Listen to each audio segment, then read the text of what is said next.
Hi welcome to Dhruthi R P Kannada vlog. ಎಲ್ರಿಗೂ ಗೊತ್ತೇ ಇದೆ ಇವತ್ತು ಯುಗಾದಿ ಹಬ್ಬ ಅಂತ. ಸೊ ಎಲ್ರಿಗೂ ಯುಗಾದಿ ಹಬ್ಬದ ಹಾರ್ದಿಕ ಶುಭಾಶಯಗಳು. ಯುಗಾದಿ ನೇಮಲ್ಲೇ ಇದೆ ಯುಗಾದಿಯ ಆದಿ ಅಂತ. ಸೊ ಅಂದರೆ ಬ್ರಹ್ಮನು ಈ ಜಗತ್ತನ್ನು ಸೃಷ್ಟಿಸಿದ ದಿನವೆಂದು ಕೂಡ ಕರೆಯುತ್ತಾರೆ. ಯುಗಾದಿ ಹಬ್ಬ ನಮಗೆ ಅಂದರೆ ನಮ್ಮ ಹಿಂದೂಗಳಿಗೆ ಹೊಸ ವರ್ಷ ಕೂಡ. ನಾನು ಕೂಡ ಅಪರೂಪಕ್ಕೆಲ್ಲ ಬೇಗ ಎದ್ದೇಳ್ತೀನಿ. ಬೇಗ ಅಂದರೆ ಹಬ್ಬದ ದಿನ, ವಾರದ ದಿನ ಮಾತ್ರ ಬೇಗ ಎದ್ದೇಳೋದು ನಾನು. ಸೊ ಲೇಟ್ ಆಗುತ್ತೆ ಅಂದ್ಕೊಂಡು ಪೂಜೆ ಎಲ್ಲ ಮಾಡಬೇಕಲ್ಲ, ಆದ್ದರಿಂದ 5 ಗಂಟೆಗೆ ಎದ್ದು ಸ್ನಾನ ಮುಗಿಸಿ ಪೂಜೆಗೆಲ್ಲ ರೆಡಿ ಮಾಡ್ಕೋತಿದ್ದೆ. ಯುಗಾದಿ ಹಬ್ಬದಲ್ಲಿ ಮೇಯ್ನ್ ನಮಗೆ ಅಂದರೆ ನಮ್ಮ ಹಿರಿಯರು ಇರ್ತಾರಲ್ಲ ಅವ್ರಿಗೆ ಎಡೆ ಇಡೋದು ಅಂತ ಇದು ಮಾಡ್ತಾರೆ. ಸೊ ಇದು ನಮ್ಮ ಅವ್ರ ಅತ್ತೆ ಮಾವಂಗೆ ಮಾಡ್ತಿದ್ದಂತೆ, ಅವ್ರು ಪಾಲಿಸ್ಕೊಬಂದಿದ್ದು. ಅದನ್ನು ಕೂಡ ನನ್ನ ಕಲ್ತ್ಕೊ ಅಂದ್ಕೊಂಡು ಹೇಳ್ಕೊಡ್ತಾಯಿದ್ರು. ಈ ಸಲದಿಂದ ನಮ್ಮ ಅತ್ತೆಯವರ ಮಾವಂಗೆ ಮಾಡಲ್ಲ, ನಮ್ಮ ಮಾವಂಗೆ ಮಾಡ್ತೀವಿ. ಯಾಕೆಂದರೆ ಸಾಲಾಗಿ ಹಿಂದಿನ ದಿನ ಎಲ್ಲರೂ ಮಾಡಬಾರ್ದು ಅಂತ ಅಂದ್ಕೊಂಡು ಮಾವಂಗೆ ಮತ್ತು ನಮ್ಮ ಅತ್ತೆಯವರ ಅತ್ತೆಗೆ ಈ ಸಲ ಎಡೆ ಇಟ್ಟು ಪೂಜೆ ಮಾಡ್ತೀವಿ. ಸೊ ಅದಾದಮೇಲೆ ಪೂಜೆ ಮುಗಿಸಿ ದೇವ್ರಿಗೂ ಕೂಡ ನೈವೇದ್ಯ ಇಟ್ಟು ಪೂಜೆ ಮುಗಿಸೋದು. ಈ ಯುಗಾದಿ ಹಬ್ಬ ನಮಗೆ ಚೈತ್ರ ಮಾಸ ಶುಕ್ಲ ಪಕ್ಷದ ಪಾಡ್ಯ ತಿಥಿ ಪ್ರಾರಂಭದಲ್ಲಿ, ಅಂದರೆ ವರ್ಷದ ಆರಂಭ 8ನೇ ತಾರೀಕು ಸೋಮವಾರ ರಾತ್ರಿ 11 ಗಂಟೆ 51 ನಿಮಿಷದಿಂದ ಪ್ರಾರಂಭ. ಅಂದರೆ 51 ನಿಮಿಷಕ್ಕೆ ಸ್ಟಾರ್ಟ್ ಆದರೆ ಮಾರ್ನಿಂಗ್ ಬೆಳಿಗ್ಗೆ 9ನೇ ತಾರೀಕು ಮಂಗಳವಾರ ರಾತ್ರಿ 8:31 ನಿಮಿಷಕ್ಕೆ ಮುಗಿಯುತ್ತೆ ಅಂತ ಹೇಳ್ತಾರೆ. ಸೊ ನಮಗೆ ಮಂಗಳವಾರ ಮೇಯ್ನ್ ಯುಗಾದಿ ಹಬ್ಬ ಆಚರಣೆ ಆಗುತ್ತೆ. ಈ ಯುಗಾದಿ ಹಬ್ಬದಲ್ಲಿ ಬೆಳಿಗ್ಗೆ ಬೇಗನೆ ಎದ್ದು ಹರಳೆಣ್ಣೆ ಬಿಸಿ ಮಾಡಿ ನಮ್ಮ ಮೈಕೈ ಕಾಲುಗಳಿಗೆ ಹಚ್ಕೊಂಡು ಅಭ್ಯುಂಜಯ ಸ್ನಾನ ಮಾಡುವುದೇ ಈ ಯುಗಾದಿ ಹಬ್ಬದ ವಿಶೇಷತೆ ಆಗಿದ್ದು, ಐನೋ ಇದೆಲ್ರಿಗೂ ಗೊತ್ತಿರುತ್ತೆ. ಹಾಗೆ ಈ ಹಬ್ಬ ಇನ್ನೊಂದು ವಿಶೇಷತೆ ಅಂದರೆ ಬಾಗಿಲಿಗೆ ತೋರಣ ಕಟ್ಟೋದು. ಮಾವಿನ ಸೊಪ್ಪು ಹಾಗೆ ಬೇವಿನ ಸೊಪ್ಪಿಂದ ತೋರಣ ಕಟ್ಕೊಂಡು, ಇದು ಹಿಂದೆ ಹಿರಿಯರ ಸಾಂಪ್ರದಾಯಿಕ ಪದ್ಧತಿಯಾಗಿದ್ದು ಇವತ್ತಿನವರೆಗೂ ಎಲ್ಲರ ಮನೆಯಲ್ಲೂ ನಡೆದು ಬಂದಿರುತ್ತೆ. ಖಂಡಿತವಾಗ್ಲೂ ಎಲ್ಲರೂ ಮಾಡ್ತೀರಾ, ನಾವು ಅದನ್ನೇ ಮಾಡ್ತೀವಿ.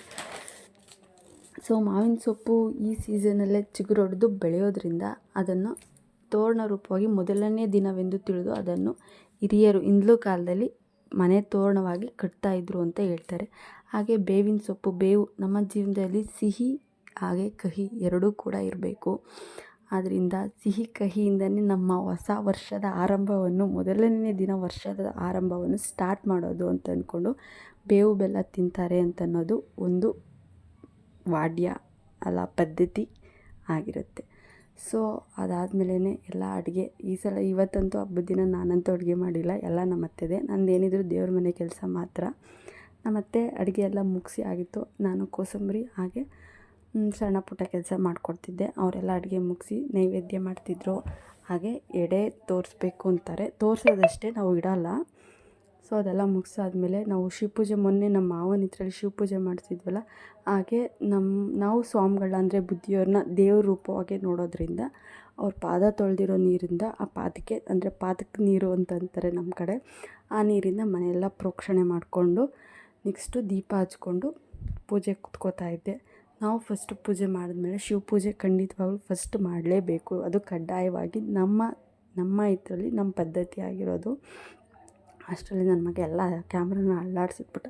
ಸೊ ಶಿವಪೂಜೆ ಮುಗಿಸ್ಕೊಂಡು ನಾನು ಬೇಗ ಊಟ ಮಾಡೋಣ ಅಂತ ಅಂದ್ಕೊಂಡು ಬೇಗ ಪೂಜೆ ಮಾಡ್ಕೋತಾ ಇದ್ದೀನಿ.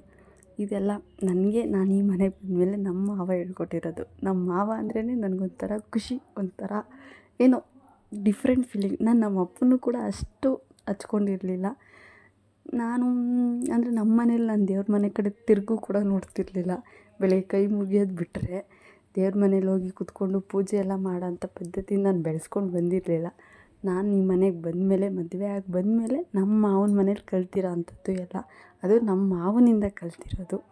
ಸೊ ನಮ್ಮ ಮಾವ ಪ್ರತಿಯೊಂದನ್ನು ಹೀಗೆ ಮಾಡಬೇಕು, ಹೀಗೆ ಮಾಡಬೇಕು ಅಂತ ಅಂದ್ಕೊಂಡು ಒಂದೊಂದೇ ಚಿಕ್ಕ ಮಕ್ಕಳು ಹೇಳ್ಕೊಡ್ತಾಯಿದ್ರು. ಅವ್ರ ಪದ್ಧತಿ ಏನಿದೆ ಅವ್ರ ಪದ್ಧತಿ ಪ್ರಕಾರನೇ ಇರಬೇಕು ಅಂತ ಅಂದ್ಕೊಂಡು ಪ್ರತಿಯೊಂದನ್ನು ಹೇಳ್ಕೊಟ್ಟಿದ್ರು. ಅವ್ರು ಯಾವುದೇ ರೀತಿ ಬೇಜಾರು ಮಾಡ್ಕೊಳ್ದಂತೆ ನನಗೆ ಹಿಂಗೆ ಇರಬೇಕು ಅಂತಂದ್ಬಿಟ್ಟು ಹೇಳ್ಕೊಟ್ಟಿದ್ರು. ಸೊ ನನಗೆ ಮನೆ ಎಲ್ಲ ಸ್ವಲ್ಪ ಡೆಕೋರೇಟಾಗಿ ಇಟ್ಕೊಳ್ಳೋದು ಅಂದರೆ ತುಂಬ ಇಷ್ಟ. ಸೊ ಅದಕ್ಕೆ ಸ್ವಲ್ಪ ಗ್ರೀನ್ ಕಾಣುತ್ತೆ ಅಂತ ಅಂದ್ಕೊಂಡು ನನ್ನ ಮಾವಿನ ಸೊಪ್ಪಲ್ಲಿ ಎಲ್ಲನೂ ಮಧ್ಯೆ ಒಂದು ಫ್ಲವರ್ ಇಟ್ಕೊಂಡು ನೀಟಾಗಿ ರೆಡಿ ಮಾಡಿದೆ.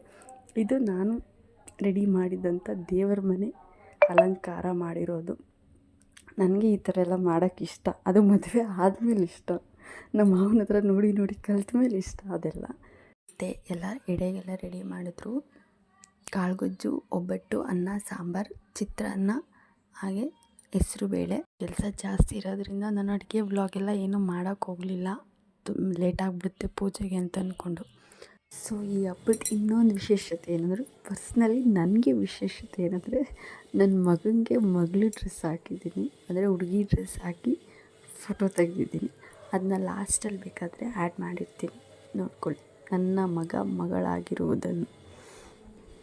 ಸೊ ಇದಾಗಿತ್ತು ನನ್ನ ಯುಗಾದಿ ಹಬ್ಬದ ಸ್ಪೆಷಲ್ ವ್ಲಾಗ್, ನನಗೆ ಸ್ಪೆಷಲ್ ವ್ಲಾಗ್. ಸೊ ನನಗೆ ವಿಡಿಯೋ ಇಷ್ಟ ಆಗಿದ್ದರೆ ಪ್ಲೀಸ್ ನನ್ನ ವಿಡಿಯೋಗೆ ಲೈಕ್ ಮಾಡಿ, ಶೇರ್ ಮಾಡಿ, ಕಮೆಂಟ್ ಮಾಡಿ, ಹಾಗೆ ಸಬ್ಸ್ಕ್ರೈಬ್ ಮಾಡಿಕೊಂಡು ನನ್ನ ಎಲ್ಲ ವೀಡಿಯೋಸು ನೋಡಿ. Please support my channel. Thank you for watching.